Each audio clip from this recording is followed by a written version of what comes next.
En période d'incertitude, on a aussi tous les secteurs sur lesquels on va être probablement assez peu exposé, ou en tout cas on va chercher à réduire son exposition.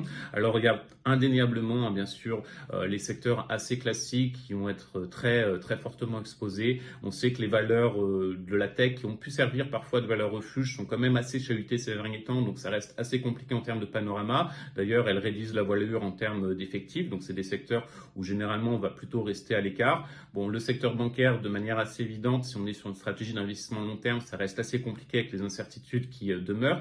Et par exemple, un secteur qui avait pourtant très bien performé en début d'année, c'est le secteur automobile avec par exemple de très belles hausses. On pensera par exemple à Stellantis qui a un très bon management. Le problème du secteur automobile, c'est qu'il est aussi très dépendant d'une bonne conjoncture économique.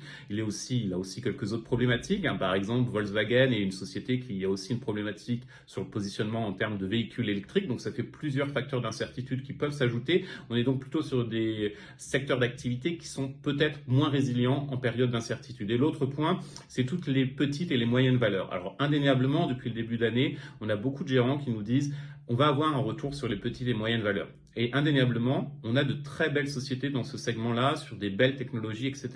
Mais le problème qu'on rencontre sur les petites et moyennes valeurs, c'est qu'elles sont massacrées, c'est vraiment le terme, lorsqu'on a une période d'incertitude. Et on le voit d'ailleurs, hein, si on regarde la performance des petites et moyennes valeurs depuis le début de l'année, c'est plutôt médiocre, c'est souvent une baisse plus importante que les indices principaux. Et donc, on est plutôt sur une tendance qui va perdurer avec un risque qui va continuer de s'accentuer. Ce qui est important de savoir, c'est que quand on a de l'incertitude, on cherche de la liquidité. Et la liquidité, en règle générale, on ne va pas la trouver sur les petites et les moyennes valeurs.